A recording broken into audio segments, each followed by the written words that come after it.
Welcome to Let's Get To, the baseball show from the fans' perspective. Now here's your host, James Christopher. Jim found himself on that magical field, the one that will give you your childhood dreams back. Until he heard a calling. Now he's faced with a choice. Stay and live his dream, or follow his destiny and step over the line. If you record it, they will watch. And welcome to Let's Get To, and yes, I did cross the line. I crossed the line because I love this sport, I love this show, and I love the baseball that we cover, so it's the easiest decision I've ever made. Now, you might notice that I am in a very special spot. You might notice behind me all the corn. I am standing on the dirt from the field as part of the movie set for the movie Field of Dreams. We are having a great time. We've had a great time in both Indiana and Iowa, but I wanted to start by showing you a little bit of our stay at the Field of Dreams movie site. I'm a big movie guy, and obviously a big baseball guy. I mean, you're watching this show, and with Field of Dreams being my favorite baseball movie, the anticipation we felt getting closer and closer to the Field of Dreams movie site was almost spiritual. And the first thing we see, as if scripted by the baseball gods, was the end of a youth baseball tournament being played on the field outside the Kinsella house. I can't imagine how it must have felt playing in that outfield, the corn behind you, along with all the ghosts of baseball's past, and the iconic house to your left. Now, when you rent the Field of Dreams house, it's yours for the night. No one stays with you, there are no guides or official personnel. It's like the world's best Airbnb. The Kinsellas leave you an alarm code, some keys, and a bottle of wine, and it's all yours. It felt like staying in the Vatican when the Pope was out of town. It's that religious of an experience. That was the connection we felt. Jess and I felt at peace. We had smiles on our faces. We felt a connection to something good and pure. The spirit conveyed in the movie was alive in the site and in that house. Seeing the place where Ray carved in the bleachers how much he loved Annie, that resonates. We should have a partner in life like Ray and Annie, and I do. While I've never plowed our corn down, she supported me with no question down many a crazy endeavor. Jess really is my Annie. Like any good Airbnb, you need to learn the idiosyncrasies of the house. For us, it was learning how to turn the lights on. Yes, we got to turn the lights on.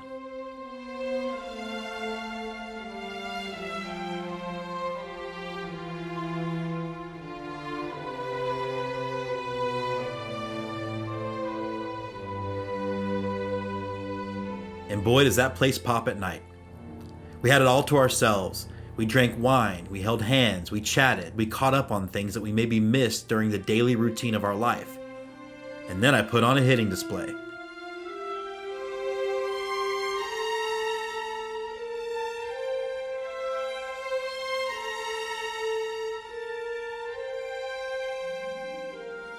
I took the trip around the bases, and yes, I didn't want anyone ripping my shirt off. And then just like in the movie, people came. They'd pop in long enough to have a catch, take a photo, share a moment, and it's free to do so. They just ask for donations. Recommended, $20 per person. The next day we got a tour of the house we've been staying in the whole evening, filled with memorabilia and in places painstakingly recreating the set itself. The guide was fun, informative, and taught us a lot about the movie. The one spoiler that really hit me, because I really want you to take this tour yourself. Doc Graham's friends in the film who extolled the wonderful stories of that man were the actual friends of the actual Doc Graham. They had come to the producers making sure that his story was correct and it was true, and the producers just put them in the movie. The obituary read by Terrence Mann is his actual obituary. That story connects with me so much. The blue hat story, that's all I want in life. To love someone and be loved by someone that much. That it happened in real life gives me hope for the future. We can't recommend enough taking the time to spend the night at the house. We saw so many memories in the guest book, families, couples who left feeling a little bit closer and a little bit more connected to each other. Isn't that what baseball's all about? And like all magic, it was time for it to end. For the lights to go out. But that place, just like this game, will live in us forever. I hope you guys have enjoyed what we've seen. I hope you guys take the opportunity anytime you're in the area to come, spend the night here. It is, again, something that Jessica and I are going to remember for the rest of our lives. We have a great show for you today. It has been a big baseball road trip, and we cannot wait to show you all the teams we visited, all the stuff we saw, so stay with us. On deck, the Let's Get To interview. One of the things that people that watch this show might not know about me is that I'm a little socially awkward. Yeah, the guy that can't stop talking or tweeting or texting and all that stuff sometimes has a hard time carrying on an actual conversation with an actual human person.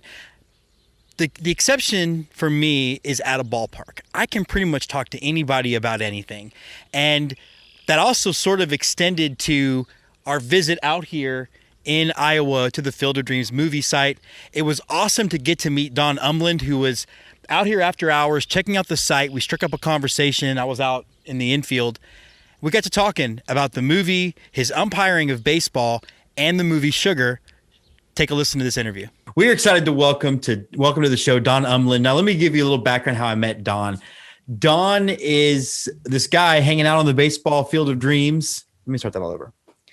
So we're excited to welcome to the show Don Umland. And one of the best parts about baseball is you will meet people who love the game, and that's usually enough to get a conversation started. And so, Don, you and I met on the cornfield, man, on the Field of Dreams itself. We did. Yes, it was quite exciting. We were just kind of coming back from a little road trip, my wife and I hadn't been up there in ages, and decided to swing through on our way home, and our paths crossed. So tell me a little bit about the field, what it means to you. You said it hadn't been there in a while. What was it like to kind of go back? You know, being that I umpire baseball among other sports, first of all, just being on a field is fun, but going to a place that has memories and, place that people can connect with, baseball, is a fabric. We hear about that talk in the movie. It just has special relations because it's set in Iowa. It's built in Iowa. Baseball's a fabric in communities, particularly small town communities. And so it brings back a lot of memories of childhood, of playing, and what the game is about for kids. And then knowing that they're going to do a professional game there this summer. It's just a lot of shared emotions that are just enjoyable, especially as I get older. How have you changed watching the movie? I've talked about it before on this show, how I kind of look at the movie a little differently. I mean, I remember being a kid when it first came out and not really getting it, not getting that the pain to be eased was in fact Ray's pain the whole time. And then now I look at, Moonlight Grandma a little differently than I did. How has your relationship with the movie changed over the years?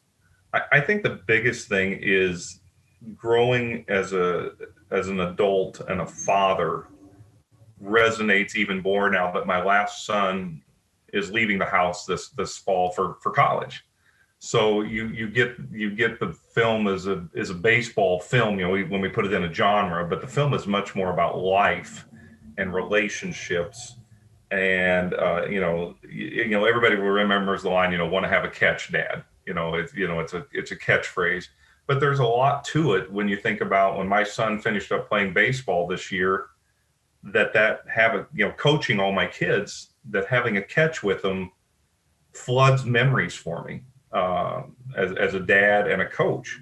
And all the kids that I coached, I was constantly trying to be a role model to those kids and be a parent and teach them life lessons that were built around baseball. So I think that's probably what it's done for me the most as I've matured and grown.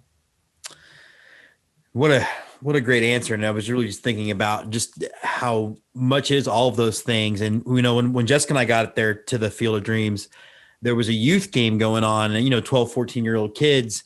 And I'm not even sure they fully understand what the movie's about now. And maybe they'll look back later on and be like, and I got to play a game there. I don't know. Maybe that'll happen. Yeah. Talk to me a little bit about now, one of the cool things that we learned about you was you were a day player at least, or tell me, what was your involvement with the movie Sugar? It wasn't a long amount of time, but effectively when the film was being put together, I actually got a chance to sit down with Ryan and Anna at a meeting with a guy named John Marks. And John Marks is a local writer who was a former minor league baseball player. And they met with John because they wanted the scenes to be as realistic as possible from a baseball standpoint. So one of the things that John was tasked with when he reached out to me was, could you provide umpires for the scenes? And I said, sure, we can do it. But I told John, he said there's like 2 speaking parts. And I said, okay, I'll do it on one condition. I get one of the speaking roles. So he was like, and he said, yeah. Hollywood. Yep. I got my SAG card, and I got my name in the credits. So, ultimately, I collected a group of individuals that could be available for the scenes and have the full dress that was the minor league shirt of the time, which was a navy blue, which we really don't see as much anymore. But bottom line, they had all the look. And so once we did that, we went through the scenes and who was going to be here and who was going to be there. And my scene, as we chatted about, is the fight scene, the where he hits the kid and starts the brawl. And that was the day that I ended up filming for basically all night. I got there at about 5:00 in the evening, and we started filming around 7. And I think I got home to my house at like 5 in the morning for that filming of that whole scene. So you think when they shoot something that you see last minutes on screen takes hours to produce. Yeah. I'm actually a filmmaker by trade, and I have 2 questions about the process for you. Were you prepared for how long it would take, all the camera setups, the hurry up and wait part of it, and how did you find that experience as an actor? Wasn't prepared for that at the least, because obviously I come to find out, we shoot the scene, move the cameras, shoot the scene, move the cameras.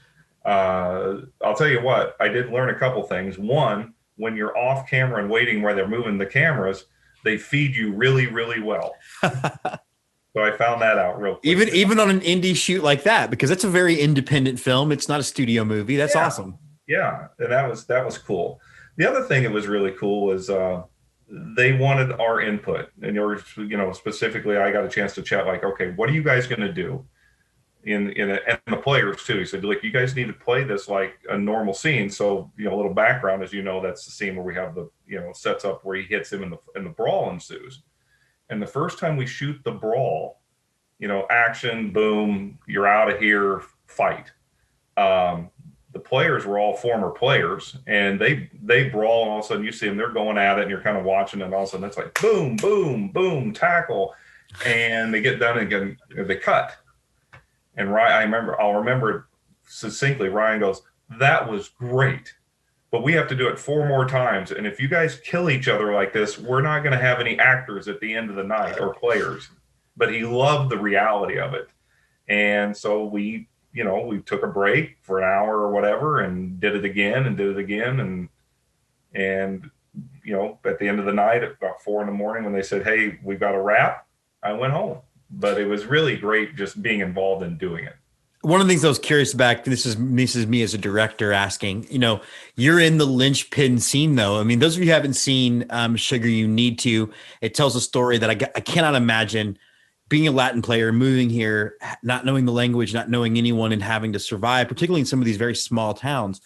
And we know what happens at the end. Your character is really a linchpin into that happening. Did they tell you like this is where he's going to end up, or did all you know is you have to throw him out of the game? I knew how the scene was going to go, and I knew that they had talked a little bit about this is kind of going to be his undoing, and obviously they try to focus on him in the scene and how he's handling the situation, because you can just see it's unraveling. Did I know that was going to be the beginning of the end? No, essentially not. John and a couple others, after we got done that night and had met for future scenes, kind of gave me an idea like this is how it's going to go, but at the time I didn't. When you saw the movie, what'd you think? Like, I'm assuming you had family and friends over and it was a big deal. Yeah. I mean, we knew it was going to occur. I knew where my scene was in the film.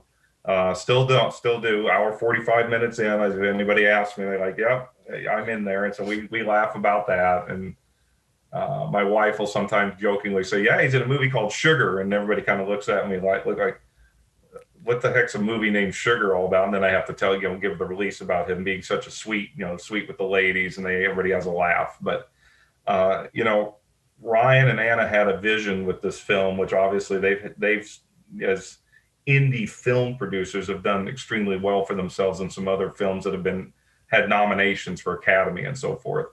They had a vision with the film that they wanted this to be real and capture what this was like for the players, like you mentioned. And I think they went to the nth degree to make sure that covered all elements of the film, which as not a filmmaker, but obviously as an English major and respecting the art of film and book, I thought they captured it beautifully. I thought they went to the nth degree to do so.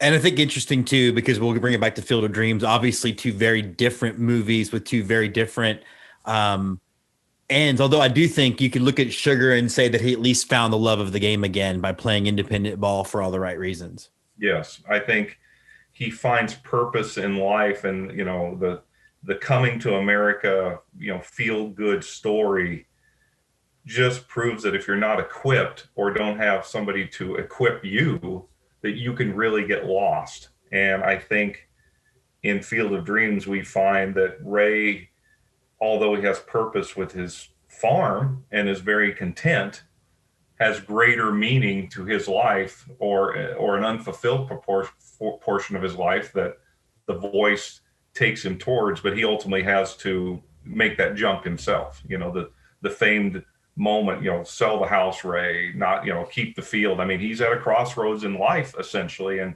chooses to follow his dreams. And I think, albeit in Sugar, the dreams are unfulfilled, he finds his own fulfillment because he takes his own path ultimately. So I think there is a crossroads and something you can share in both films. Yeah.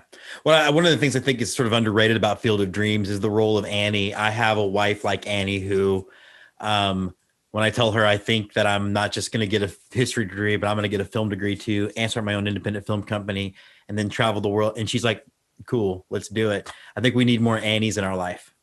I would agree. We all have to have that, sometimes that backbone, that push, that nudge, and it may be your significant other. It may be an instructor in your life. You just really never know where it's going to come from. And you're right. We need those Annies in our life. I agree. So as we wrap up, have you shared the movie Field of Dreams with your kids? I mean, you've got children that are now older. Are you starting to see how they relate to the movie differently? Yeah. One thing I'd like to do this summer before essentially in a nutshell, my youngest is taking off for college. My next older one is going to be moving. And you talk about pursuing dreams. He's a 21-year-old photographer, and he wants to take his business out west where he has a love of the Pacific Northwest. And I think it's tremendous that he's going to take that jump at such a young age to take his business. Yeah. You talk about fulfilling dreams. And I think it'd be a great opportunity before they take off for us to, maybe just hop in a car this summer before they take off and just, have those moments. And maybe if we end up there, they'll know why. Because I took them when they were much, much younger.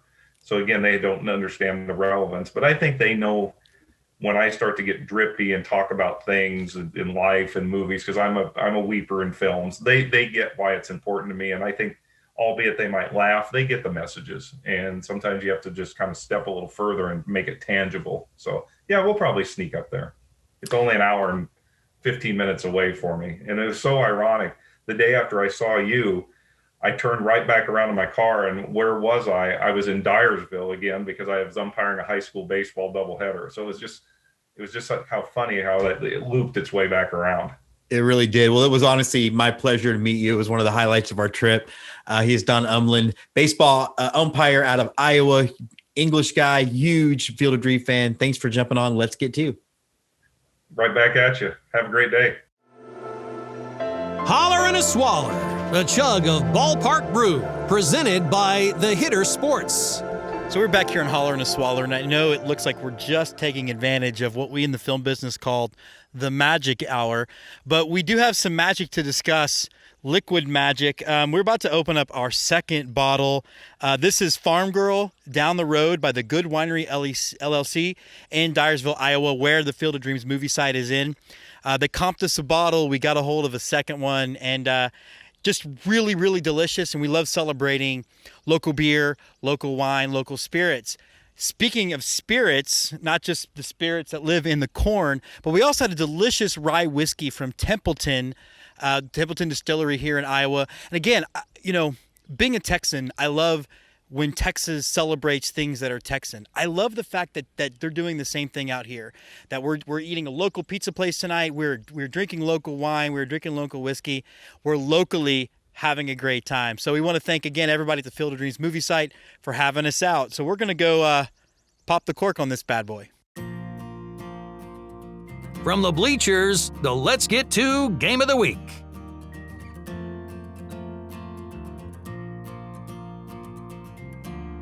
So this is from the bleachers. We're not coming to you from the bleachers. We're coming to you from out front of the Kinsella house. That's right, the famous house in Field of Dreams. You might notice behind us, we've got youth baseball going on in front of the famous corn. I can't imagine what an exciting adventure it must be to get to play ball on this field. We've had a great time so far in Iowa and Indiana. We've seen 3 ball clubs, and the first one we saw was kind of an impromptu trip. Jessica and I swung by to Cedar Rapids to see the Kernels, so check out what we saw. To explain how we stumbled upon one of my favorite ballparks, we'd have to go back to the day before. We were supposed to fly out to Normal, Illinois to throw out the first pitch on Star Wars night. Talk about a dream come true. But rain in Chicago and Southwest Airlines had other ideas, and after we'd gotten through security, we learned our flight was canceled. So we decided to be positive and pivot and go straight to Iowa. And while on the plane, and on a little bit of a whim, I looked up the schedule for the Cedar Rapids Kernels, and the baseball gods smiled. Not only was it on the way to the Field of Dreams, but the timing was perfect, so we were off. The Kernels play at Perfect Game Field at Veterans Memorial Stadium. First, let's address all the homage to our service men and women out there. It's classy and touching and representative of all of the branches and most of the conflicts that we fought in. As a veteran, I was incredibly moved. And I will say this, even after a 7-year Army career where I've seen and done a whole lot, it never gets old to see tanks, artillery, and other gear on display. They even have a jet fighter outside of the ballpark. Really proud of the Kernels folks for having this be such a big part of the ballpark.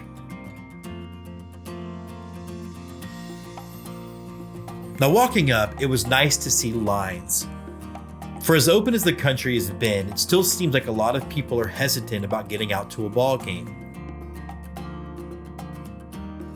Inside the gates, you have a ballpark that's alive with energy. A beautiful playing surface that, on a clear day, would have been breathtaking, and even today was stunning. The innovation put into this place and how they use the space is genius. They've got group seating all over the ballpark, wide open concourses, and plenty of places to post up, left with great views of the game. Cedar Rapids baseball dates back to the late 1800s, and I love how close they keep their history. From current Twins who played for the Kernels, to a Hall of Fame in the back end of the team store that remind people of where and who they've been. Even some Astros love. You might remember that Joe Sambito made our "If We Were to Make an Italian Food Out of Astros Names" segment last year. 2020 with no baseball was weird. I love that they even mark Twins retired numbers as they close in on 20 years of connection with Minnesota. And speaking of history, they commemorate Elsie Curran Kramer, their first female GM. But we do have to talk about the food. They've got a large barbecue joint in the middle of the concourse serving some of the best dogs and burgers we've ever had. We're definitely in rarefied baseball air. Talk about a great first impression of Iowa. The baseball gods pushed us there, and we came away loving this little piece of baseball heaven.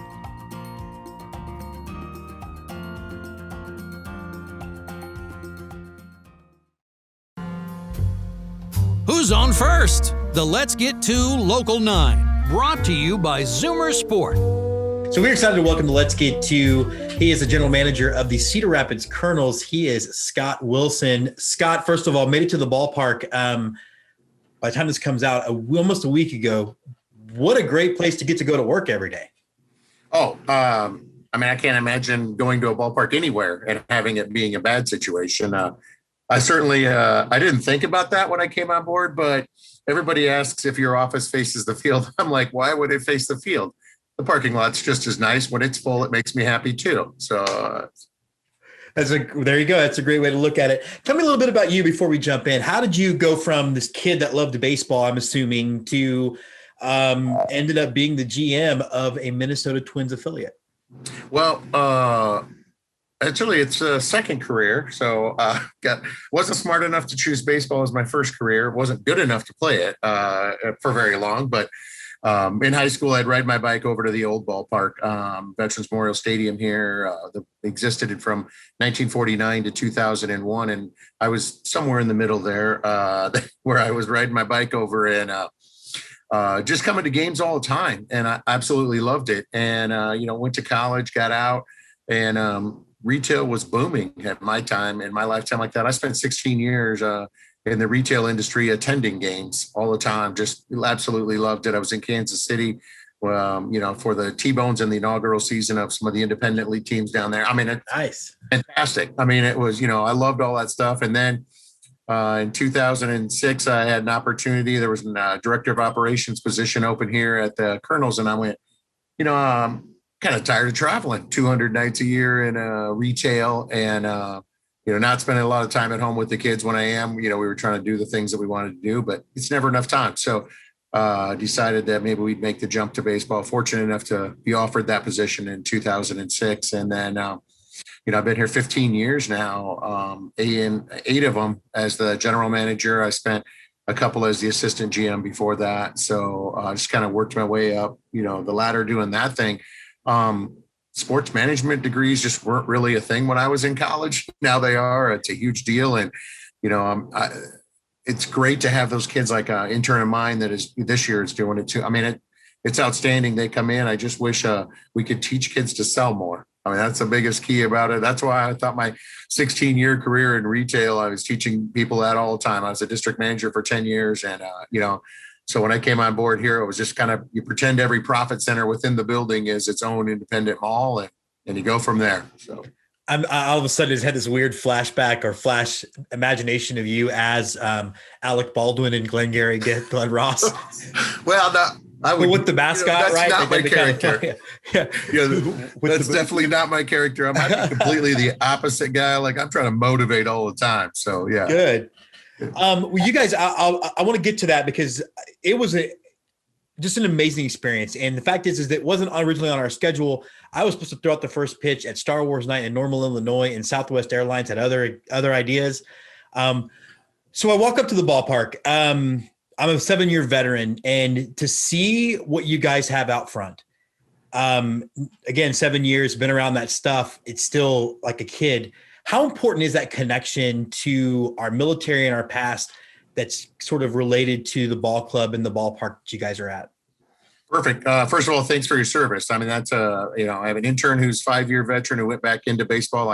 I thank him every day for making that choice too. I was like to be able to do that. But Veterans Memorial, all of what you saw, a couple have been added, but most of what you saw existed when I was a kid at the old ballpark at Veterans Stadium too. There was always this kind of, piece that you had to, be attached. And there's a Veterans Memorial Commission downtown that is a part of the 3-legged ownership of this ballpark that helps kind of run it. It's the city, the Kernels, ourselves as the management group, and then the Vets Commission to be able to do that. So Veterans Memorial Stadium's super important. The number of events that take place at this memorial that is directly outside my window is phenomenal. I know that Colin Powell was here a few years ago for the dedication of the Korean War Memorial. So great. There's been some big people standing right outside my window at that memorial, and I appreciate it. And it's that's important to us. We honor that all the time. In my mind, I'll tell you one thing that people probably don't think about down to the smallest level. I choose the national anthem singers, or my family. My wife is in the music department at a college. Like we kind of do the auditions and do that kind of stuff. That's super important to me, that it is sung properly, that it's, not a lot of made your own, because that song's more about, attaching to the, the community, the world, the better places like that, and not about the individual singer. It's almost like if they weren't on camera, it wouldn't really matter. I just want to hear the song. Right. Have it done really well. And, we talk about that all the time. And so, yeah, I'm glad that you took advantage of that. I know that our front gate is, 100 yards from that memorial. And I hope that a lot of folks when they're parking come past it and, take it in, because it's crazy to be a part of it. But that, veterans are a big part of what we do. And we just did our military heroes card set on Saturday night. And we recognize at that time 20 to 30 heroes every year. We do a card set for them, has all their information on the back like that. Their families either here or they're here. And normal years, we are down on the field doing that recognition with all of their family members. Every one of them is handed a quilt from a quilting company here in town that they're hand quilted, and it's emotional, man. I was like, usually we do that right around July 4th every year. If we get the opportunity to be home on the 4th, which we have been in 13 of my 15 years, we do it on the 4th. There's no way there's a dry eye left in the place, because you're thanking all these folks for what they're doing. So that's super important. And to me, that's as much of an American heritage as baseball and apple pie. Yeah, I'll need to. Before next season, I'll find out when that's going to happen, and I'll be out there to cover that for the show. That's incredible. Let's talk a little bit about normalcy. You used the word earlier, and it's clearly not something we're experiencing right now. Having been in the community and also been with the Kernels for so long, what was that year like without baseball? And then how important was it, or what were you feeling that first night back in 2021 when we were finally able to play again? Yeah. So I was sure that last year in April, like everybody else, this is going to pass. This is going to pass. I mean, as much as I was holding my breath with Major League and Minor League Baseball having their little squabble going on, we were worried about whether or not a pandemic was going to allow us to play. And we finally got to that June 1st time, and the first PPP loan, it sort of exhausted itself, and we needed to let 7 staff members go. That was probably one of the hardest things we'd done, because in this business, you are such a family, because every single one of you is sprinting to the tarp. Well, I kind of jog, but everybody else sprints to the tarp. And then, and we get out there and we're pulling tarp and we're doing all this stuff together. And it's a huge family. We spend more hours together here in this office than we do at home with our families during the 6 months we're together. And, that was, it was hard for us to do, but it was something we had to do in order to survive to 21. And then we were working hard with the city and the Vets partnership that we had to be able to secure a loan, and having local, banks that had confidence in the fact that once we started playing again, the 125-year history of baseball here in Cedar Rapids since 1891 was going to continue. We just needed to get there.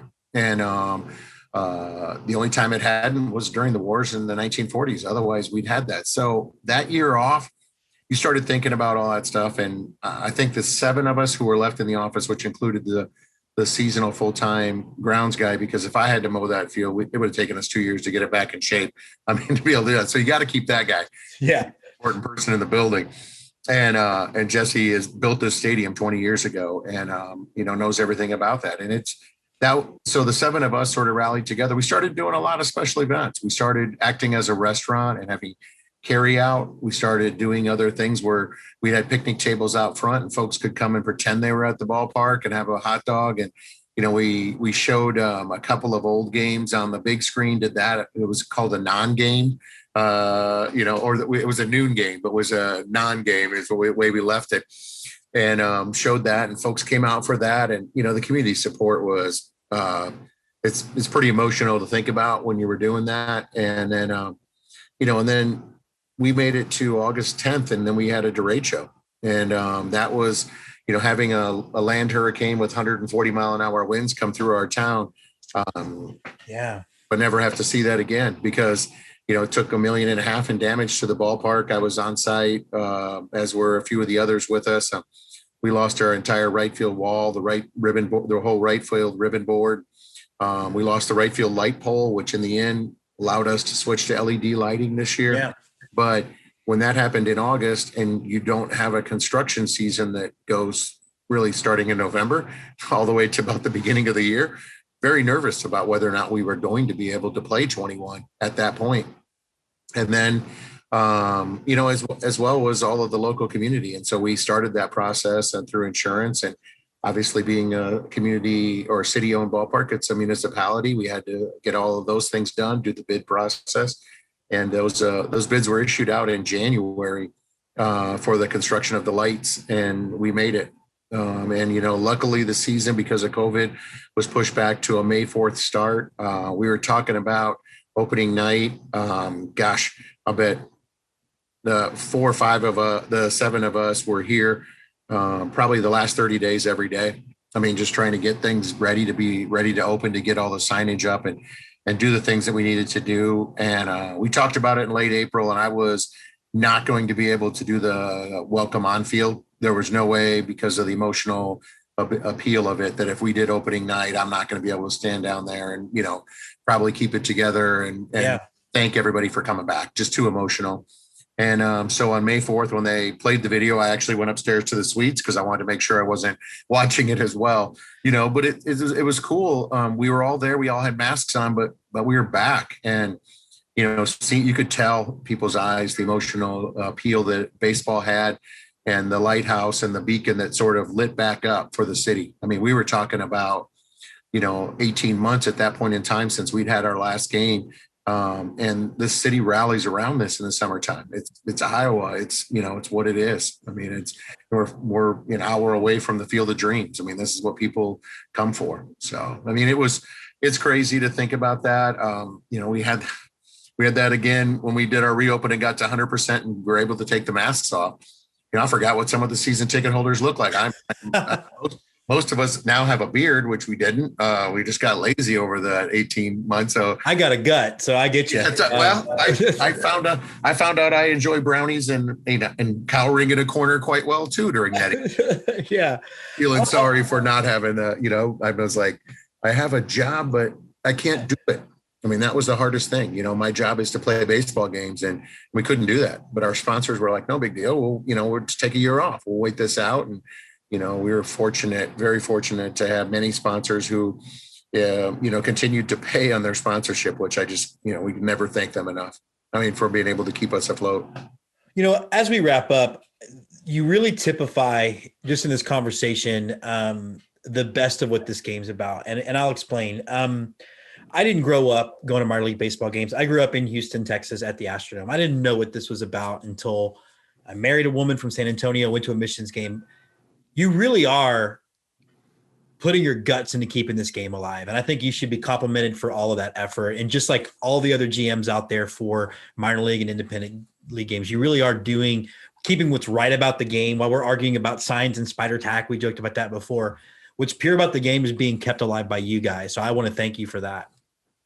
Well, I appreciate that. And I will concur that during that 18 months, we had bi-weekly, sometimes more than that, and definitely phone calls between the GMs in this league, because the old Midwest League had GMs that have been around. We've all been around for probably, at 15 years. I'm not the youngest guy in baseball, but there's a whole lot of them that have been here 20 plus years in baseball. And so we had to keep each other going. I mean, during that point in time, because all of us could have went and found another job or done those kind of things, but the love of baseball, you can't. You just can't do it. I mean, you can't get away from it. I appreciate every one of those job seekers who come to winter meetings and are, trying to get started. I mean, trying to do the things they can. I feel sorry for, the fact that there's probably 800 of them there and there's 300 jobs some years. Yeah. And there's less now because Major League Baseball, cut out some teams. So there's good opportunities in independent ball. There's good teams that are now out there. And I certainly appreciate you recognizing, that we love what we do and we're going to do it every day. And at some point my body will quit, and then I guess I'll have to be the person sitting in the stands again, but that's all right with me. Well, I'll tell you what, if I'm sitting in the stands with you, the first beer's on me. He is Scott Wilson, the GM of the Cedar Rapids Kernels. Thanks so much for jumping on Let's Get To. I appreciate it. Thank you. From the bleachers, the Let's Get To Game of the Week.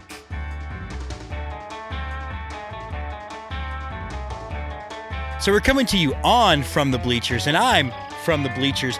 These are the very famous bleachers where Karen Kinsella was eating the hot dog and she fell off, and it changed Moonlight Graham's life forever. I think I've spoken about this before. As I've gotten older and into my 40s, that's the scene and that's the storyline that now makes me cry like a child. Earlier, when I was watching it with my students, I cried when Shoeless Joe says, "Hey kid, you were good." This last time watching it with my students, I cried the minute his foot crossed the line. So it was, it's definitely an emotional scene in the movie. Jessica had to fly home. She could not make the Waterloo Bucks game with me, but fan favorite Andrew Nelson showed up, and here's what we saw.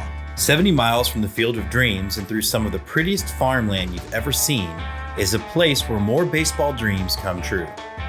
Across the Cedar River is Riverfront Stadium, home of the Waterloo Bucks. The first thing you notice when you walk up, the Bucks brand is strong. Bold colors, cool looking mascot. This is all in all a great design that looks good all over the ballpark. Another thing you noticed, the Northwoods League as a league takes its brand seriously. I love that they take a league-wide approach, representing the entire group, not just one team. The league brand and the other teams in the league are all well represented. They're basically the SEC of minor league baseball. The bold blue and yellow colors adorn the ballpark, losing the green you see in other places and replacing it with that brilliant combination. Pennants line the top of the seating bowl, reminding fans of some of the more special moments in Bucks history. The thing about a Bucks game, it's the experience that grabs you. Great mascots and on-field hosts keep things humming. And then you have a crowd that knows the game and loves this team, and they show it with organized chants.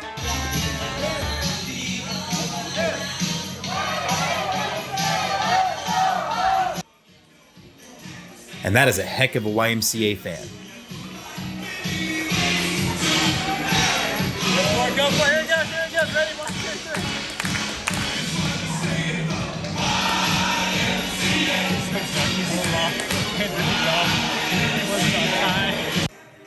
Props to the Bismarck Larks for making me want to shout.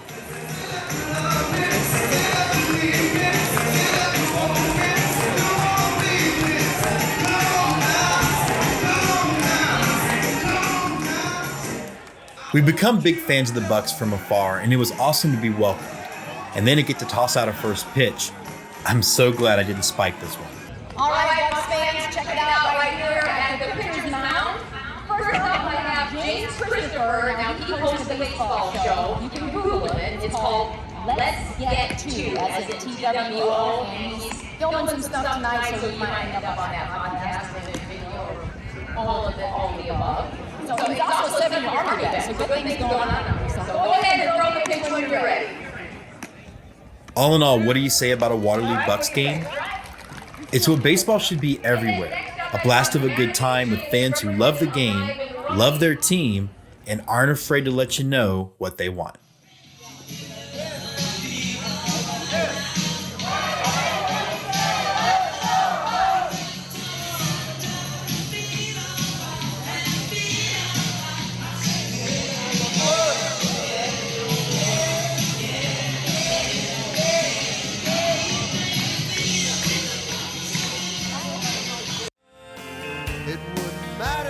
Let's Get To presents Inside the Tackle Box, fishing for baseballs with the Corpus Christi Hooks. On the Corpus Christi Bay. And we are back here with our semi-regular visit with Amy Johnson of Your Corpus Christi Hooks. Amy, you guys have been busy at the ballpark. How's everything going? Busy. That is the best word to use, but we're super excited. We actually already technically completed the first half of our homestands. So July is going to be really exciting for us. We have 3 weeks of games in the 4.5 weeks that there are. So we're gearing up for that and super excited for what we have going on the rest of the season. How are you doing? Because I got to imagine it means not a lot of sleepy time. I did notice you brought the pup to the latest Corpus Christi video that you did. So how's everything going with you as far as that? Yeah, I appreciate you asking that. We definitely had a weird July 4th because normally every season, we either have July 4th or a July 3rd game. And so we didn't have that this year. So most of our staff got a much needed 4-day weekend break. So we had that going for us. And yeah, you saw Augie in our video. So I bring him to the ballpark on our non-game days and he has fun up here. But it's been going good and we're ready to take on the second half of the season. Before we get to the second half, because obviously Augie reminds me of Longhorn baseball, you got to be happy with how it ended up, right? Oh man, yeah, that was such a heartbreaker. But man, I was so happy about the way the season went. Like you couldn't even be like mad. It was more of just like you wanted it for the guys real bad. But man, they put up a fight in Omaha. They really did, and I was sort of glad to see Mississippi State win it, especially how Vandy sort of got ushered through, and there's some. Sort of controversy about that decision in the first place, saying the medical people said no, and they're like, no, we didn't. So it's a whole thing, but let's get back to you guys. So yeah, you have, we're recording this on July 6th. The episode is going to drop on the 7th or 8th, which means you have still, 14 or 15 more home days left. What can we look forward to in the July tilt as we kind of keep moving through? Yeah, July is going to be really fun. Our weekends are just stacked with giveaways. When we were planning for this season, a few weeks before the season, we didn't even know like how many fans are going to be here, whatnot, everything like that. So we kind of back stacked our season. So like a lot of our like big giveaways and things like that are towards the end. So this upcoming weekend, we're doing one of our jerseys because we do a 5-series jersey giveaway every year. So it's for like who knows how long. We just do a different theme. So this year was big and bold. So we have this bright yellow one that we're calling our bold gold. That'll be this weekend. But after this weekend, every other weekend that we have, we'll have 3 straight days of giveaways. So, and you know how we do, we give away more premium giveaways. So we're doing a beach towel giveaway. I think that's, I don't actually remember which day that is, but that's, actually I've got it right in front of me, July 16th. So we're doing a beach towel giveaway, and a few of the people in the office are like, whoa, these are like actually nice. I'm like, yeah, of course they are. Like, that's what we do. We do good giveaways here. So super excited for stuff like that. We just got a bunch of like fun summer items and stuff that we're giving out. I know my wife and my sister-in-law used the purse that they got when we were there. So yeah, you guys, It's definitely high quality stuff. On a giveaway night, is it harder on the team? Is it easier on the team? I mean, already you guys have a fan base that lines up for 2.5 hours before a game in Corpus Christi heat. I would ask myself, how bad do I want the jersey before I'm like, or can I find it on eBay? Because that's a lot. That's a lot. Is it tougher on you guys when you have a big giveaway going?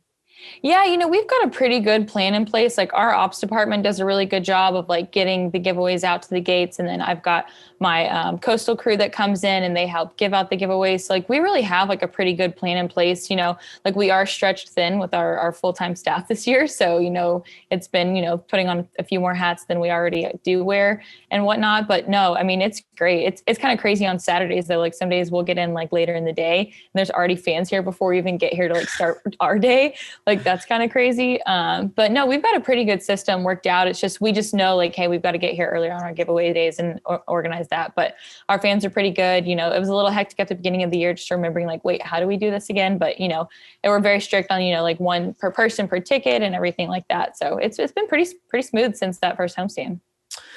Let's talk a little bit about Dog Day. I see that you guys have it back. It's regular. The Express have also brought theirs back and it's regular. How does, as far as your checklist of things that feel normal, how normal was it to see dogs back in the ballpark? It was fantastic. The very first one we had back, like our berm was just absolutely covered. And I wasn't sure, it gets pretty hot, but luckily if you come out after, 6:30, 7 o'clock, once the game gets started, it's cool enough anyways. And we've got the kiddie pools out there too. So like there's shade around and it's Thirsty Thursday on our dog days. So like, obviously that's a bonus. So, the parents can stay hydrated as well. But yeah, we got some good partners like Tito's, like they're going to be working with like a charity and to get some money donated, but they also gave some like bandanas and stuff like that. So it's just like fun little stuff. We're just like adding in a little bit more each time, like slowly getting us back up to normal. But I'm always a fan of dogs in the ballpark. Absolutely. I guess let's talk about that then. Just, what I've noticed on the road, it seems like there are still some fans that are maybe a little trepidatious about coming out. I don't know that I've seen a full capacity ballpark yet. The closest might be Cedar Rapids just the past weekend. How you're taking the pulse of the fans, how are they feeling being back? How used to being back in a ballpark are they? And have you feel like how close to full capacity have you guys been getting? Yeah, we've been right on par with what our attendance projections were going to be. May was like a little weird because, we kept like increasing, but now like that we're at full capacity, like we're pulling in the numbers that we thought. Like people are happy, our season members are coming back. So it's been a pretty good response overall. That's awesome. So I guess as we wrap up this look at your schedule, the one thing that I see on there that I'm very excited about is the faux back batting practice pullover. When are we going to get a look at that thing? Yeah, those are awesome. Man, I wish I would have brought one up here with me, but next time we talk, I'll definitely be sure to rock one of those for you. But that was one of our biggest, most popular items because we did like a normal like navy blue with our CC logo. So it's like the same kind of look, but it's the faux back colors. So I have a feeling that's going to fly pretty quick. Yeah, I think that's the best look in baseball, period. Amy, just I guess as we wrap up then, you guys had the big Coastal Bend weekend. How did that go? And how important is that for you guys staying connected with the Coastal Bend community? Yeah, that's one of my favorite weekends. This is only the second year that we did it. And, we didn't really get to plan it as far ahead of time as we wanted to and had a really small manpower. But, between myself and a couple others in the office, we're like a few weeks before, like, hey, like, what can we do? Who can we work with? And, we got together with a couple organizations here in town and like, I told them when I'm like meeting with them, like, hey, like we're a baseball team. And like, I know we have like concessions and stuff in our stadium, but like, what can we use our platform to do? Like, how can we help out with this? And so, it's fundraising efforts, like our 50-50 raffle, like we're going to be able to donate over $10,000 to the organization. Wow. The ARC, which is part of the UT Marine Science Institute. So obviously, any branch of like UT's soft spot in my heart. So I was really excited for that, but yeah, they came out, like they had a table out, just some educational stuff. Our gear, we only sold our shirts in store and we let them the week of, and they were sold out by Friday's game. So people were really excited about the gear. The hats, I don't even know if there's any hats left. If anything, there's a few probably available online and in store, but the gear went really quick, but that's the case for all of our gear. This is the craziest merch sale we've ever had, which has been really awesome, but it's really good. I love those weekends that we have and we can work with our community on those. My co-host checks bi-weekly for this thing and it's still not in. He doesn't know what the point of being on a minor league baseball show is if he can't get this jersey. The point is to see people like Amy Johnson. She's of the Corpus Christi Hooks. Amy, thanks so much for jumping on Let's Get To, and we will talk to you in just a few weeks. Sounds good. From the bleachers, the Let's Get To Game of the Week.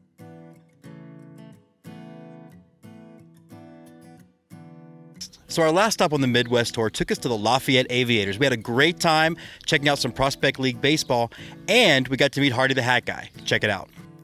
Big things are happening in Lafayette, Indiana as the Aviators match up with the Danville Dans. My first impression of Loeb Stadium? This place is a mecca for baseball.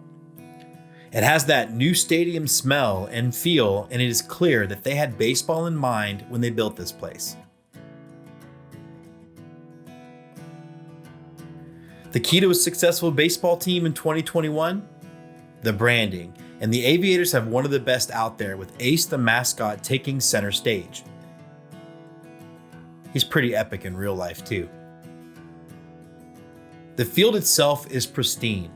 First, it is a turf field, but it's harder to tell that it's not a natural playing surface because the color of the dirt area, and yes, I'm using air quotes, doesn't look as off as it does in some other ballparks.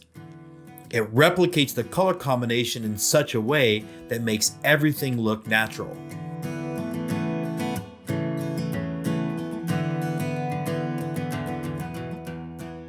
I love that the inner wall of the ballpark is brick, gives it that classic Camden Yards feel. This is a perfectly designed baseball facility for what we want out of the game today. A variety of seating options, places to hang out, connect with each other, connect with the game, all while staying close to the action. I especially love that you get a full 360-degree unobstructed view of the ballpark if you take a walk around, including a really cool screened-in walkway.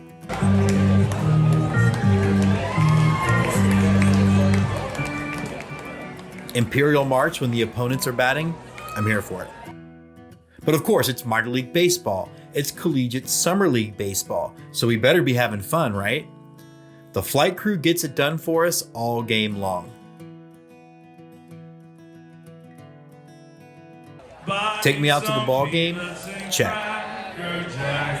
I don't care if I ever get back for its root for the Aviators. If they don't win, it's a shame. The chicken dance? Check.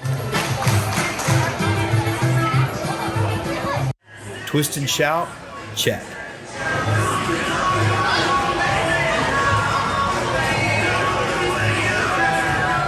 I was honored to have the opportunity to throw out a first pitch, and I was especially delighted that they noticed that I threw from the mound.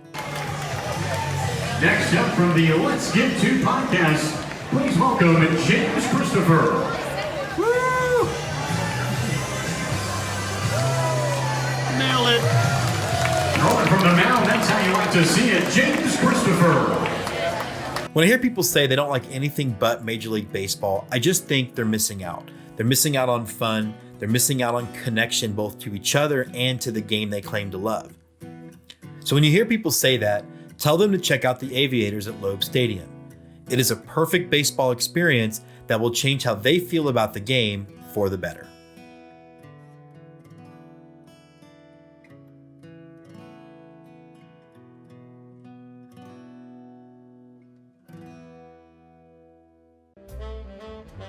Ladies and gentlemen, please adjust your scorecards. We have a special guest in the lineup. So we are excited to welcome to the show Hanna Snedecor. And I'll be honest, it's always fun to meet somebody that's working in baseball, that's excited about it. And you were definitely that person for us, Hanna. How is everything going at the Aviators? Honestly, it's been an amazing experience so far. I moved down here on May 15th and my first day was May 17th. And I have been having nothing but an amazing time here. The staff is just incredible. I'm best friends with basically every one of my staff members, and the players and coaches are even better. They're awesome to work with and super classy guys, of course. And I just love being down here. It's going to be hard to go home after this for sure. So talk me through the process a little bit. So you go to Carthage University. Carthage College. Carthage College, okay. Carthage College, yep. And that's where? That's up in Kenosha, Wisconsin. We're a small little Division III school. We were originally in Carthage, Illinois, which is why it was called Carthage. And then they decided to move up to Kenosha, Wisconsin. And we are right on Lake Michigan. I'm a 2-minute walk from the lake, which is super nice. And we've just started a sports management program up there. And I'm more than lucky to be helping start that program. And we just started our master's program last year. So we're working on an undergrad right now. And that's what I'm working towards. So how did you end up finding the Aviators in the first place, and how was that process to get hired by them? So when I found them, someone I know said that they're from Lafayette, and they said that the Aviators have always just been like a staple around here. So I went on Teamwork Online, and I saw that they had an application open for a sales associate. So I decided to apply for that, and I interviewed for that in about December or late November, early December. And then I didn't hear anything back. Unfortunately, they gave it to my two or three coworkers, Hunter, Shannon, and Maddie. But they ended up offering me game day operations. And I said, yeah, of course. It's an unpaid internship, but honestly, it doesn't matter to me. I'm all about experience. And the experience is way more than what I could have ever gotten paid, honestly. And so game day operations, I watched you don't stop moving for hours at a time. How's that gone? Honestly, it takes a lot of skill. It takes a lot out of me. After a homestand, I usually just kind of stay home. I do my laundry. I cook maybe once or twice that weekend or whatever. Most of the time I just cook for food. But it's definitely something you got to get used to in the sports industry. I'm usually here from noon on those days until 11 o'clock, to sometimes even past that. The latest I've stayed here was 1:30 in the morning. That was a fun night. I had to help the team. The Johnstown Mill Rats actually found a hotel for the night. So I had them help me with finding a hotel for that. Being here is just amazing. I love being here, so it doesn't really matter to me. So what's next for you then? I mean, obviously it's an internship. You want to do something else beyond this. Is it to stay in baseball? Is it to do something else? Where do you see yourself going after you're done with college and with the Aviators? I hopefully will be working for NASCAR. Honestly, I love working with cars and I've done it my entire life and I've been raised on NASCAR. So that's like the dream. But honestly, if I was to be staying in baseball in the Prospect League, this is the place I would want to be. Definitely, for sure. I mean, like I said earlier, the staff is just unmatched with any that I've ever worked with before. And everyone cares so much about everyone and making sure the fans are having a good time, but also that the players are being taken care of. And I like to be a part of that. So if I get to stay here, great. And I'm hoping to come back next summer if I don't get a better position anywhere else. But honestly, I would rather come back here more than anything in the entire world at this point. Well, with the job you did shooting My First Pitch, I think cinema is where you should go, but we'll see. Yep, for sure. Last question, what has been a highlight of your season, of your first season there? Honestly, working with everyone. I mean, I've been able to go to my boss, David Krakauer, for literally advice on my personal life up at school. I'm looking to transfer down to a school near here, possibly for a sports management program as well. But I honestly also getting to say that my office is a baseball stadium as nice as Loeb is definitely a huge highlight. Whenever I get to bring my family or friends down here, they're always like, that is so nice. I'm like, yeah, this is what I come to every single day. So I'm actually watching the field right now. Nothing's going on, but I still get to come out here and just see the field and, get to take in its beauty, especially with this being the first season with it open. And I'm going to be honest, I've met a lot of people, doing a lot of things. I think that you're going to be successful at doing whatever you do. Thank you so much for your part in making me feel welcome when I was at the ballpark just a few days ago. Yeah, not a problem. Thank you for coming. We really appreciate having you. And thanks for jumping on Let's Get To. Yeah, thank you for having me. It's great.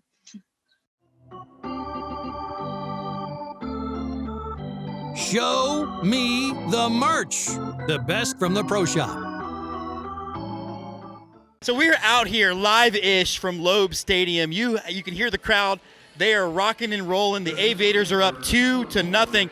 But I'm here with internet sensation Dan, also known as Hardy the Hat Guy. How's it going, man? Very good. I tell you what, are you really here? Are you really here? This is like baseballmatch.com, and we're meeting for the first time. And I'm trying to get this guy to Indiana for 2 years, and it is finally here, and he couldn't have came to a better place. Loeb Stadium, first year it's in existence, so. I'm going to go on a limb. This is the best collegiate summer league ballpark in the country. I'm not going to argue that. You would know better than me. You travel the country, but this is a community park here in Lafayette, and I mean, look at the crowd, beautiful day. Look at that left field. I mean, you've got this great water park out there, and they use this field for all kinds of stuff. It's a great template that communities could use all over the country. A great template's exactly it. Now let's talk about communities all over the country. Behind me, we have baseball caps from where? From the Ohio River all the way up to Lake Michigan. Everything in Indiana, every high school in Indiana, every college in Indiana, most of the college summer leagues, independent pro, minor league baseball, major league baseball. It's a traveling display I call baseball across Indiana. Why? Why not is the question. I mean, I've got the best hobby in the world, maybe second only to yours, but it started a long time ago, and to be honest with you, it's the handshakes behind the hats. Obviously, I'm Hardy the Hat Guy. I love hats. I have a room at home dedicated to hats, but it's the handshakes behind all these hats that make it so special. This is one of the most impressive ones. What are some of your favorites? Well, my favorite is an easy question, the next one. But if you're wanting for existing hats, the next one, yeah, that's a guy with a problem right there. Well, the neat thing is I have a story behind every one of these hats. We're in Lafayette right now, Loeb Stadium. So these are all the Lafayette high schools, and then you got the Aviators here in the middle. A couple old hats right here, teams that no longer exist, and. To be honest with you, I can show you there's a couple high schools that have throwback hats. A high school creating a throwback hat. So you have the purple camels. The purple camels. This is a high school throwback hat. High school coaches, if you're watching this coach made money off this by doing a throwback hat for a high school team. he sold a ton of them and made his program money. I think a lot of high schools could do that. A lot of them could. Just real quick then, how big is high school baseball in Indiana? How big is it? Well, I tell you, I couldn't have done this project in other states.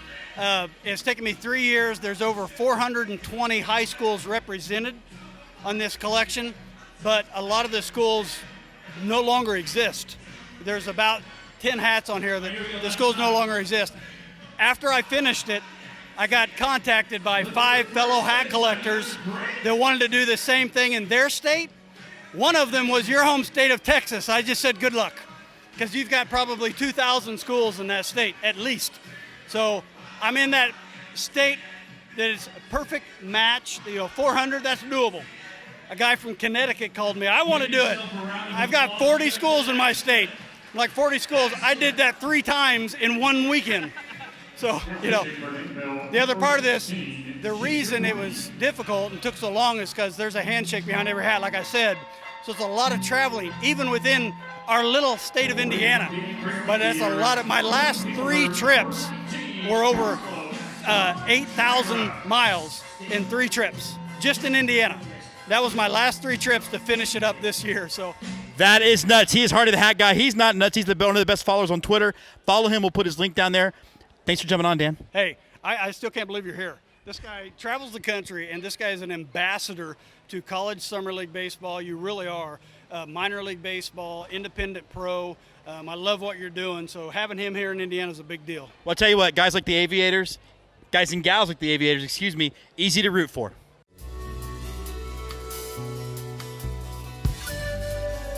Holler and a Swaller, a chug of ballpark brew, presented by The Hitter Sports. James Christopher here, coming to you live from Loeb Stadium, home of your Lafayette Aviators. This is Holler and a Swaller, presented by my good buddy, The Hitter Sports.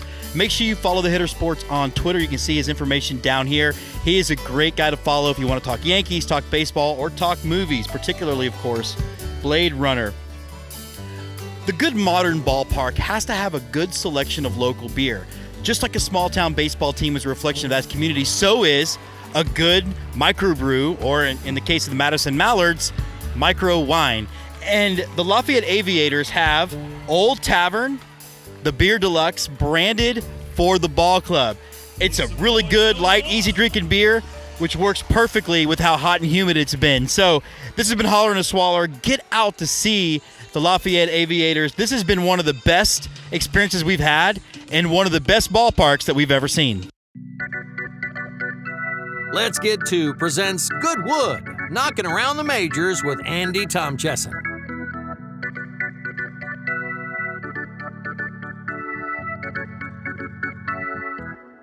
And so we're still out here at the Field of Dreams movie site.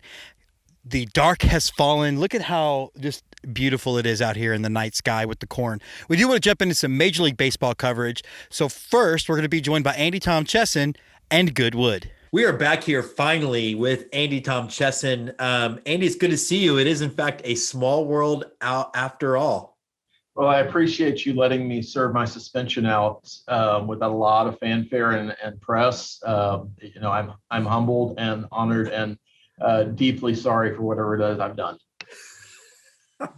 It's funny because that one of our biggest fans of the show was like, "Where's Andy?" And I'm like, "Look, he's on vacation, and then we're on a trip, but we're here now." And a lot has actually happened in this 2 weeks. First of all, tell Don to calm down. But yeah, yeah, I like our fan. Yeah. So Don, shout out to you. I'm giving you a salute, Don, even though I know you listen to the show and can't see it. I want to jump into honestly which should be the story of the baseball season. And it has only been the story of the baseball season for really 2 outlets, and that is The Athletic, because they still try to do some journalism over there. And strangely enough, USA Today had really been the 2 talking about it. Trevor Bauer, why don't you first of all catch people up for those people who haven't heard about it because they're not really talking about it anywhere else. What is Trevor Bauer both accused of, and let's be honest, did, because he has not denied any of it? Wait a minute, I'm confused. The biggest story in baseball is that the Astros hit the trash can 4 years ago. Right? Sorry, editor's note. I'm hearing from my producer. The second biggest story of 2020. Okay, thank you. I am a little bit, weirded out by being in Disney for a week. Trevor Bauer, and I think the latest news as of yesterday was that there is no expectation that he'll be removed from the suspended list at the end of the initial 7-day period. Explain to the people why that is a big deal. Well, I think it's a big deal because the Major League Baseball Players Union and Major League Baseball front office are in agreement with his suspension.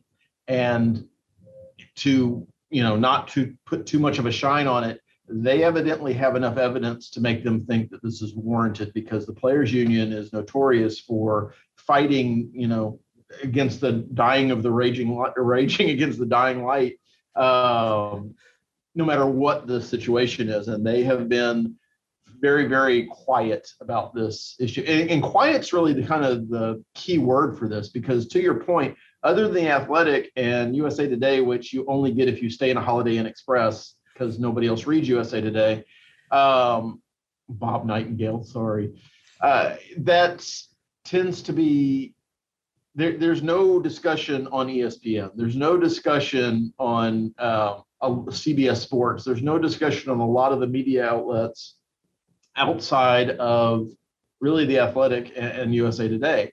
I think New York Post had an article yesterday, and if you want to wade through that level of garbage, but it's not something that's being talked about. It's not something that's being talked about as a current issue. It's not being something that's being talked about like the NFL players who run afoul of domestic violence charges get talked about. It's still, to my point, not even being talked about as much as the Astros banging on a trash can 4 years ago. Yeah, and I'll catch people up. So basically, a woman has filed a restraining order essentially against Trevor Bauer, which indicates, and he's denied none of this, that during two different sexual encounters, she resulted with being knocked unconscious, sodomized, and with a cracked skull at some point, to which he says is all consensual, and now leads us down the rabbit hole of you can't consent to something if you've been knocked unconscious. And I will say, to your point, it reminds me how the Baylor story was covered the first few years ago. You had a couple of outlets talking about what it mattered, and you had a couple of outlets just sort of doing the bare bones of this happened, this happened, this happened. ESPN has talked about him being suspended. They just haven't really gone into why. Yeah, but it's almost like something on the chyron on the bottom of the screen. It rolls past. Trevor Bauer is still suspended. Okay. Trevor Bauer hit a home run. I mean, it's literally that level of news. It's just part of baseball, da, da, da. And it's interesting because it is, he does play for the Dodgers. He is the highest paid pitcher in Major League Baseball. And if he was not in a protected media market, because Major League Baseball desperately needs the Dodgers and the Yankees to be good and popular and the positive headlines for all of baseball, because they can't get their head around the idea that there's 28 other teams. You got to think this would be a bigger story. If it was an NBA player who had done the exact same thing in any market, it would be being run with. And I think this is, because Major League Baseball is trying very hard not to let this become the face of the sport in 2021, and B, because baseball's popularity, especially in July, just isn't that hot anymore. Right. It's not a major topic anymore. And so if I know one thing about ESPN, if they can get clicks, if they can get viewers, they will run anything. And the fact that they're not running with this as a giant story tells you that baseball is not hot enough in 2021 to get the clicks that they want to get to run that kind of story and to invest in the journalism they would have to invest in. Meaning sending reporters, talking to lawyers, talking to county clerks, talking to the people in Los Angeles where this thing was fired. I mean, having a protective order filed against you is a pretty big deal. Having both Major League Baseball and the Players Union agree that you should be suspended because there's enough smoke around the story, and allegations. I think it's fair to say these are allegations. Nothing's been proven. We do still live in a country where you are innocent until proven guilty, but there's enough speculative evidence around this that these two organizations who do not agree about what side of the country the sun comes up on are in agreement that this is the right way to proceed. I think also to your point, just to sort of back you up on, two stars in the NBA and the NFL at the height of their popularity with less egregious accusations, i.e. Kobe Bryant and Big Ben out of Pittsburgh, were both heavily covered. And again, those allegations, in my mind, felt less severe than cracking a woman's skull, knocking her unconscious, and sodomizing her.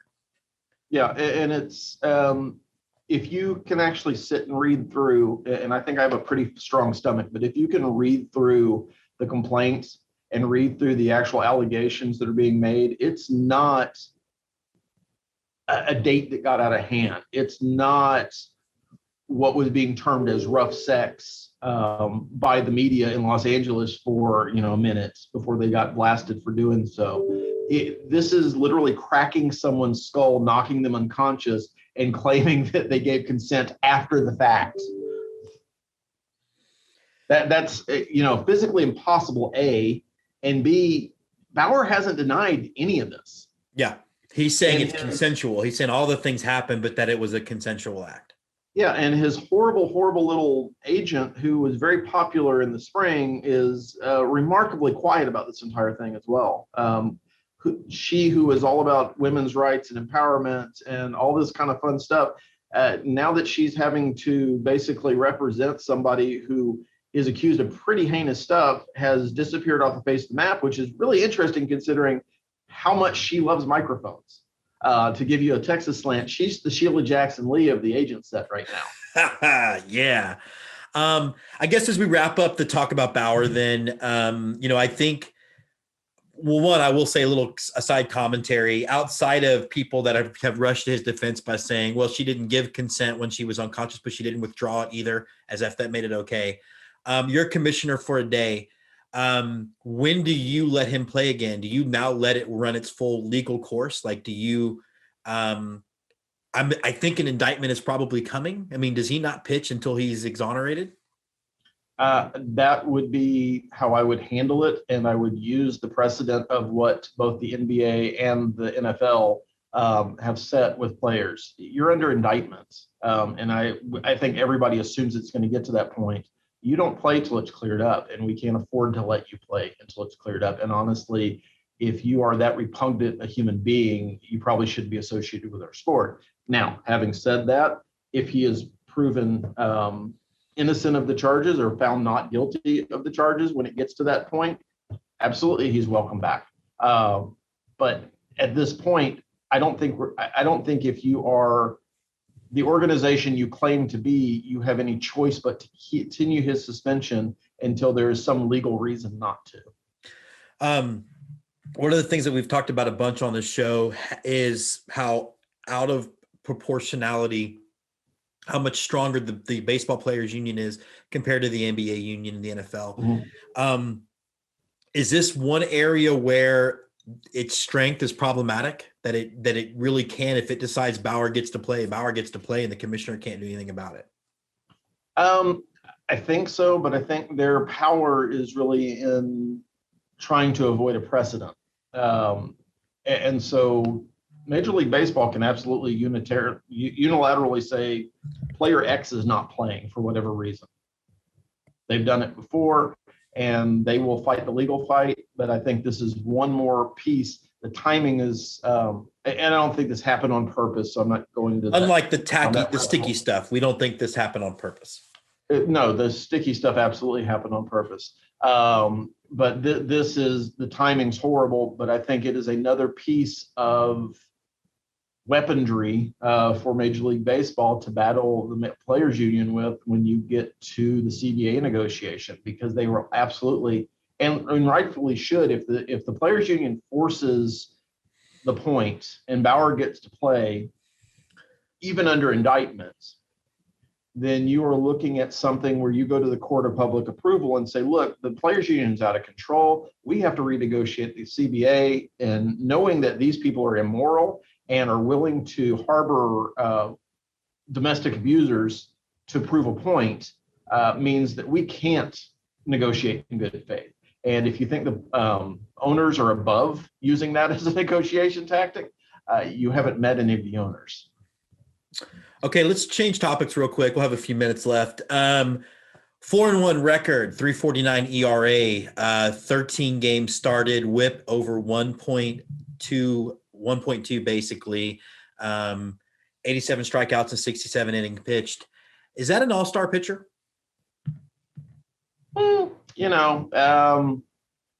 Does he play for the Angels? Because that may be the best Angels pitching performance in history, or at least in the last 20 years.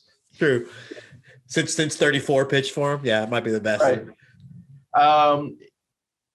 If it were anyone else but the person you're talking about, then probably not. But I'm all for Major League Baseball being able to promote the stars that they have, and they do a really piss poor job at it. Witnessed, and we're talking about Ohtani, obviously, witnessed by his teammate Mike Trout, who, other than the really hardcore fans, you really haven't heard of him unless you play in the AL West or happen to catch the last game that's ever shown on ESPN highlights at night, because that's literally the only time they talk about the Angels. Yeah. I think Ohtani is good for a number of reasons. I think as a player who is squeaky clean, who performs a number of levels really, really well, and is highlighting a franchise that doesn't get a lot of highlights, even though they are in the second largest media market in the country. I think it's great. And I think on the merit of the whole player, he is probably an all-star. If you were just looking at his pitching line, no, he's not middle of the pack, definitely, but there are other guys who have a better argument than him. Actually, I think he is pretty middle of the pack. Here's where I'll push back on that. The narrative is he's so good at both things that he made the all-star team, but yet he's not that good at both things. And I think it seems like they've wasted an opportunity for maybe next year he is good enough at both things, and that really could have. It seems like they've put a narrative forward without having that narrative being earned. He could have made it as the DH, and you and I are Yordan Alvarez people, and he still has better numbers than Yordan as a DH. I don't think either of us would have argued about that. Sure. But it just seems to me it's Major League Baseball trying to manufacture a story that takes about 30 seconds of actual deep dive to realize that it's not a story that actually needs to be told. Well, I think part of it is this desire for somebody to be the next Babe Ruth, to be very honest with you. And I've seen friends of mine on Twitter and in person and all over the place that, he's better than Ruth was. Well, he's not better than Ruth was. Ruth was an incredible pitcher until he stopped pitching. You can look at the lines, you can look at the much better competition, even not playing African-American competition, and see that Ruth had incredible pitching numbers until he decided to concentrate on hitting. And there's a reason there aren't players who historically have pitched and hit at the same time during the same points of their career, because ultimately the money is in hitting, the longevity is in hitting. And it's really hard to do both at a high level. He's a novelty, and he's being honored in a novelty game, which I could give two shits about, to be very honest with you. I know the All-Star game has this great history of blah, blah, blah, blah, blah, blah. That all ended when you started interleague play. Nobody cares anymore. Yeah. But C League bastardized the whole thing by trying to make it part of the formula for the playoffs. Thank God they got rid of that. But it is literally a night that I'm going to watch because there's no other baseball on for 3 days, but there's no point to the game. Free agency, interleague play have destroyed the mystique of the National League versus the American League. I am absolutely on record as thinking if those two entities won't exist in 20 years, baseball will combine and reduce travel and do all kinds of other things to just eliminate maybe everything but names. So the fact that they want to let him pitch and hit in the All-Star game, who cares? Great, good for them. Does he deserve it? Probably not, because there are other pitchers who probably deserve. Framber Valdez, last night notwithstanding, is a better pitcher than Ohtani is.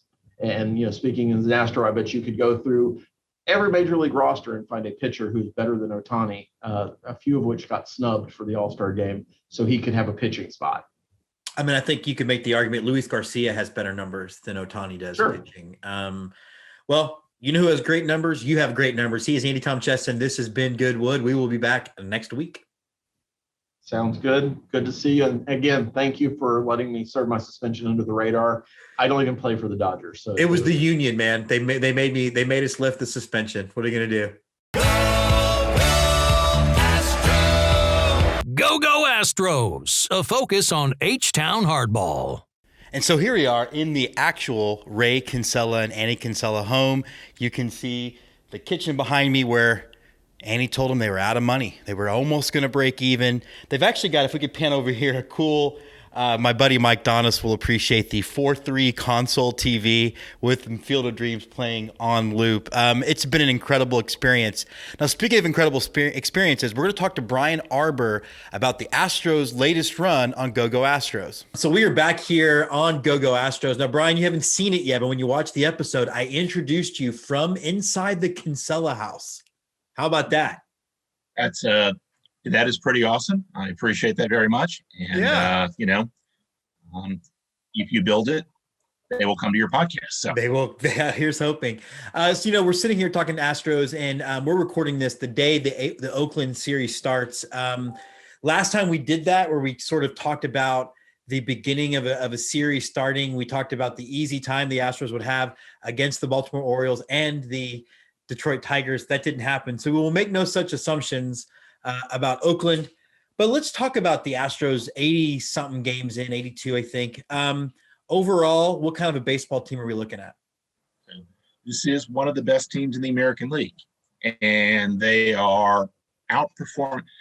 Entering the season, I thought they were the best team in the American League West. I didn't think they were as good as the Yankees. That's turned out, both to be wrong on both parts of it. The Yankees are not as good as we thought, and the Astros are a little better than we thought. The White Sox seem to be the class of the American League Central, and we still sort of see that. The Rays are a team that always seems to pull excellent performances out of, people without great reputations, and now they got Wander Franco up, so someone with a great reputation. So we'll see, there goes. Boston's been the real surprise this year in the American League. But in the context of that, the Astros lead the American League baseball in run differential. The big key to the Astros, they don't, as I've mentioned this before, they don't have like an MVP candidate or a Cy Young candidate. What they do have is the broadest base of star-level players. They have 7 really good contributors on the offense, which makes it really hard for teams. A big key to that this year has been Yuli Gurriel, recovering from his really tough year in 2020, having really one of his best seasons in the majors this year, and that is really linked in the Astros lineup. The starting pitching has been excellent. Again, there's no Cy Young candidate, but you have 6 to 7, depending on sort of where you put Christian Javier, pitchers who are performing above average, and therefore every day the Astros go out with, hey, there's a good chance we're going to get a good starting pitching performance here. It's going to keep us in the ballgame or possibly win us the ballgame. And so they are a team that is broadly deep with high-level players. In developing someone like Luis Garcia this year, they've really sort of added to that, and that's, again, been a big contribution to the team.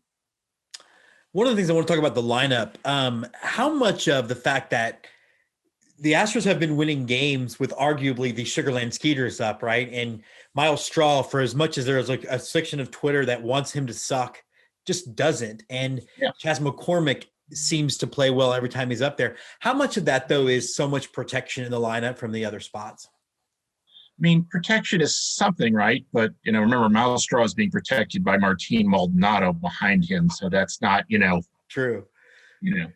Chas McCormick's doing really great at, he has the highest RBI rate on the team, I feel very certain in saying. So that's a function of having, lots of players on base in front of him, and then, his hitting being particularly good with runners in scoring position. But both of those guys have intrinsically been good on their own without sort of that. They're very different type players. McCormick's a guy with a lot of, is a low average but sort of high power player on offense. He's hitting the ball hard and hitting lots of home runs. Straw has very little power. He's hit 2 home runs this year, which is shocking. Yeah. And neither one three got for his out. career, right? Three Yes. for his career, 2 of them in the last month. So, And neither that he hit this year got out by more than an inch. So, that's the absolute edge of that. But he has been doing what he had a rough month of April, but in May and June, he's been hitting lots of singles and taking walks and contributing. And both of them are excellent defensive players, and that's been big contributions. They're also just sort of really fun players to have on the team and sort of enjoy the sort of personalities and their styles. yeah, and as Astros fans, we sort of have a love affair with that sort of fourth outfielder type. Jake Marisnick was arguably the most popular player every year he was here. Let's talk bullpen for a second. We knew coming into this year, the Astros are up against the tax threshold, which they seem unwilling to go over. And I can understand that from a degree with the CBA also about to be renegotiated. Do you get the sense, though, that they're going to realize that they really are maybe 1 or 2 bullpen arms away from being the presumptive favorite in the AL? And do you see a move being made? Yes, there are ways they can make moves in the bullpen while staying under the tax threshold. I'm not sure they can get 2 players in that unless they get creative in some other ways and possibly figure out a way to send out salary. But there are, that limits the targets they can get if we assume they're going to stay under the luxury tax threshold. And so the good news is, right, as we sort of project we assume this is a playoff team as we always have all season, right? They're not going to do 7 starters in the playoffs or a 6-man rotation. Right. And so, we've already seen this. Putting Christian Javier in the bullpen has helped the bullpen. He's able to be a long man there. You could put, other people, some of the starters, 2 starters in the bullpen. And that would certainly help you if you got into October, and they can be multi-inning relievers. And again, the nice thing about being an American League team is you don't have to worry about where they are on the batting order or double switch anybody in. Just put in a reliever when you need him for as long as you need him. Ryan Presley is an all-star and a deserved one, and someone who has been absolutely lights out throughout the season. The only blown save is because Fernando Tatis took him for a 3-run home run, which my reaction to that is that's how good Fernando Tatis is, that he's the only guy who can beat Ryan Presley. And that's what happens when you drop a pop-up and you give him another shot at it. I mean, yes, absolutely. But do they need more help? Absolutely, right? Ryan Stanek had a good series against Cleveland, but that's not something we've seen consistently from him throughout the year. There are better, high-quality relievers out there. Hopefully one of them is Pedro Baez, who I believe is a real person, and I believe is someone who, may exist and therefore may be able to pitch for the Astros at some point this season. But again, what we get from Pedro Baez, I have no idea at this point. No idea. I don't think James Clint does either. Well, and I mean, there is talk that Josh James looks different and better, and I'm still a believer. I really feel like Josh James's issues as a reliever has been that in his head he thinks he's still a starter. I think if he would just focus on being a reliever, he would be dynamic. Yeah. And I think he's at the point now where he realizes he's not going to be a major league starter. And so if your analysis is right there, he focuses on being a major league reliever again. He's got 100-mile-an-hour stuff, and and hopefully can be met. In general, relievers usually have less control than starters. That's part of why they end up in the bullpen, and James is an example of that. But if you can live with a few extra walks, 100-mile-an-hour stuff always plays. Follow that up with Joe Smith. There you go. Boom. Let's talk real quick. 2 real quick rapid fire sort of questions. One, where are you as far as the Carlos Correa extension? And we actually haven't discussed this at all. And I am someone who has watched a lot of sports, and I've seen more than one team get ruined by one large contract. That means you can't build around anything else. I'm a Cowboys fan. I saw what happens when the salary cap became a thing. Where do you sit on that? And should we be considering some sort of Bobby Bonilla style contract for Carlos? My short answer to that is yes. I certainly sort of understand your concerns, and obviously, putting a lot of money on a player, but the type of players you put a lot of money into is a star level player at a important defensive position who you project to be good for a really long period of time. Carlos Correa is young, 26, I believe. And so the average major league player peaks between 27 and 30. And we're seeing this year with Correa, right? But what we've always seen, right? When Carlos Correa is on the field, he's one of the best players in baseball. And part of that is Carlos Correa is a lot better defensive player now in 2021 than he was when he came up in 2015. And that to me has been one of the, my assumption on Carlos Correa is he's going to get moved to third base for Alex Bregman. And it's been the opposite. And that decision has been 100% correct based on the really outstanding defensive improvement we've seen from Carlos Correa over his time in the majors. So is he expensive? Yes. Is he worth it? I think so. That's the kind of player that you want to be sort of expensive with. You want to sort of, I was okay with them not re-signing George Springer in large part because George Springer's 31 now. Right. And so he's on the back end of that. George Springer came up really, was older than you think when he came up to the majors. And so on that age curve, I want players from ages 27 to 30. I'm more skeptical of players on the backside of that. Reyes, coming up to that peak area in his career. And I do believe you also have to look at some of the intangible factor of what he's done for that ball club. And, we'll obviously this conversation will consume our months, October through, I'm guessing sometime around the winter meetings. So the All-Star announcements came out. Astros have 4 All-Stars, which is second most in baseball. I find it interesting that the 4 that made it were essentially voted on by other players in part, including Jose Altuve, which to me tells you what the players actually think about those guys as far as what they said in the media a year and a half ago versus now. There's been a lot of talk about Yuli and the word snub. Where do you fall down on that? So I think there's sort of a couple things here. One is first base is a really tough position because you have Vladimir Guerrero got elected, and rightfully so. He's an MVP candidate. Matt Olson's having an outstanding season, and Matt Olson's also Gold. He's the best defensive first baseman as well. So you add that to his big slugging. So it came down to we're going to get an extra spot here, and essentially, Yuli Gurriel and Jared Walsh have very similar numbers this year. They picked Walsh over Gurriel. Could they have gone that could have just been a coin flip.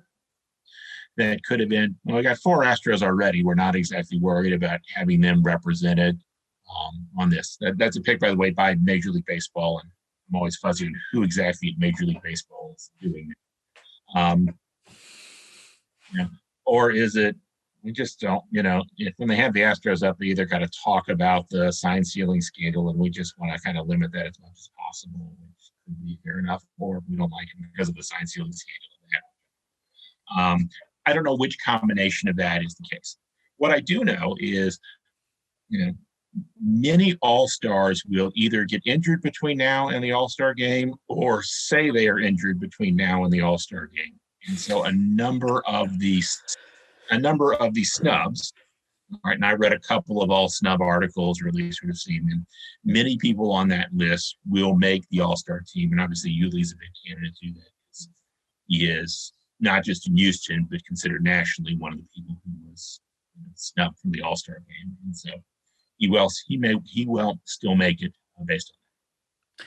Yeah, I kind of hope. I hope he does. Not from the perspective. I'm sort of the opinion of. I prefer that they all get to rest and recharge and come in and win an American League pennant. It would be nice to see Yuli, because I think Yuli, for as much as nationally he's known for obviously the racist, what we perceive as racist, I completely believe his explanation to that. But I think he's one of the good guys in baseball and one of the good examples of the game. And I hope he gets to get to play in the All-Star game for the first time. And I think the other thing to think about Yuli Gurriel, right, is this is a guy who spent, he came to the Astros into his 30s, into Major League Baseball. So we missed the prime of Yuli Gurriel while he was playing in Cuba. And based on how well he's played as an older guy, we missed something in the prime of Yuli Gurriel in Cuba. He would have been a many-time All-Star and potentially a Hall of Fame candidate, potentially an MVP and Hall of Fame candidate. He's got that much baseball. Well, Brian, you are our MVP. He is Brian Arbor. He is our Go Astros host. We will talk to you next week, hopefully, as we go into the All-Star break with a couple game lead, our bigger lead than what we have now. Indeed. Thank you, James.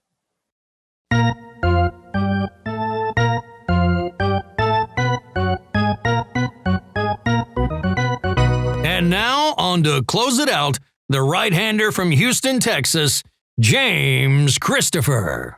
So it does wrap up this episode of Let's Get To. For a second, take in where we are. This has been an amazing bucket list item, big check. It's been a great night.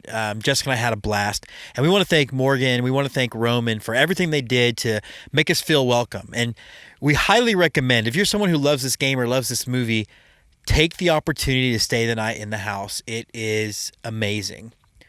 Again, we had a great episode. We're so excited, and we're so thankful to the Waterloo Bucks and the Lafayette Aviators and even the Cedar Rapids Kernels, who weren't originally on our list, that we got a chance to check it out. We had a great time. I hope everybody is enjoying the summer. It seems like baseball's back to normal. It seems like we're getting ever so close to it being what we wanted it to be. One of the things that's been important for me to be out here, it helped me not really get back in touch with, but at least remind me of what is special about the game.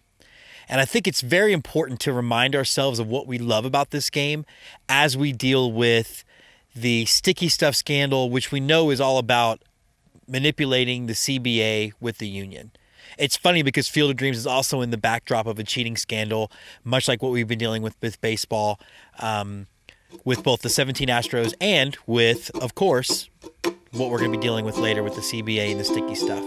Remember, as frustrating as that gets, the heart of baseball isn't necessarily in 30 major league cities, but it's in minor league towns, and it's in independent towns, and it's in collegiate summer league towns. And also remember, as James Earl Jones said, no matter what happens, baseball's going to survive. America will redraw itself and erase itself, and baseball's going to be there, just like we're going to be there. So have a great summer. Enjoy getting out to see some baseball, and let's get to.